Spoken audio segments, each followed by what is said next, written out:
নবীজি বলেন, লাইসা মিন্না মান দারাবাল খুদুদ ওয়া শাক্কাল জুয়ুব ওয়া দাআ বিদাওয়াল জাহিলিয়া। নবী বলেন, যে ব্যক্তি কিনা শোক প্রকাশ করতে গিয়ে গালে চপেটাঘাত করে, জামা কাপড় ছিঁড়ে ফেলে, জাহিলি যুগের ন্যায় চিৎকার চিল্লাপাল্লা করে, সে ব্যক্তি আমার উম্মতের অন্তর্ভুক্ত না। নাউজুবিল্লাহ পাঠ করেন। আচ্ছা ভাই, আমরা যারা দুনিয়াতে বসবাস করি, আমরা কি সারা জীবন থাকবো দুনিয়াতে? প্রত্যেকটা মানুষ মরণশীল। এখানে আমরা যারা আসছি, কম বেশি আমাদের বাবা মা ভাই বোন অনেকে আমাদের মধ্যে থেকে বিদায় নিয়ে চলে গেছে, ইন্তেকাল করছে না? তো প্রিয় মানুষ আমাদের মধ্যে থেকে বিদায় নিবে, আবার প্রিয় মানুষের মৃত্যুতে আমরা শোকাহত হয়ে পড়ি। শোক পালন করাটাকেও ইসলাম জায়েজ বলে। যেমন যদি কোনো মহিলার স্বামী মারা যায়, তাহলে তার শোক পালনের বিধান হচ্ছে 4 মাস 10 দিন। কয়দিন? 4 মাস 10 দিন। আর যদি সে মহিলা যদি অন্তঃসত্ত্বা হয়, গর্ভবতী হয়, তাহলে তার বাচ্চা প্রসব হওয়া পর্যন্ত সে শোক পালন করতে পারবে। এছাড়া নর্মালি যদি আমাদের কোনো কাছের মানুষ মারা যায়, 3 দিন পর্যন্ত শোক পালন করা যায়। কয়দিন? 3 দিন।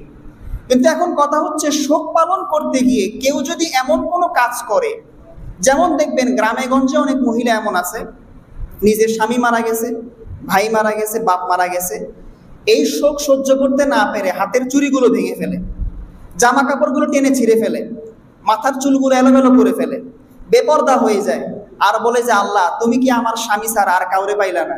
তুমি কি আমার সন্তান ছাড়া আর কাউরে পাইলা না? এরকম বলে কি বলে না? আমাদের উত্তরবঙ্গে এরকম অনেক আছে। এরকম শোক প্রকাশ করতে গিয়ে যারা সীমা লঙ্ঘন করবে, গালে চপেটাঘাত করবে, জামা কাপড় ছিঁড়ে ফেলবে, নবীজি বলেন তারা আমার উম্মতের অন্তর্ভুক্ত না। নাউজুবিল্লাহ পাঠ করেন। ভাই, শোক প্রকাশ, শোক জিনিসটা সবার জীবনেই আসে। আমাদের নবীর জীবনেও শোক আসছে। আমার নবীর বয়স যখন 6 বছর, তখন তার মমতাময়ী মা ইন্তেকাল করেছেন।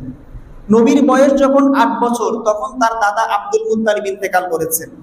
এরপরে নবীজির প্রিয় চাচা আবু তালেব, নবীজির প্রিয়তমা স্ত্রী খাদিজা রাদিয়াল্লাহু আনহা, যারা সর্ব অবস্থায় কাফেরদের বিরুদ্ধে আমার নবীকে শেল্টার দিয়েছে, সহযোগিতা করেছে, তারাও নবীর জীবদ্দশায় নবীর সামনে মারা গিয়েছে।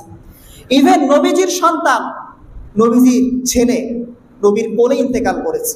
বুখারীর হাদিস, নবীজির ছেলে ইব্রাহিম নবীর কোলে মৃত্যুর হেঁচকি দিচ্ছে, এখনই মারা যাবে। তো নবীজির চোখ বেয়ে পানি পড়তেছে।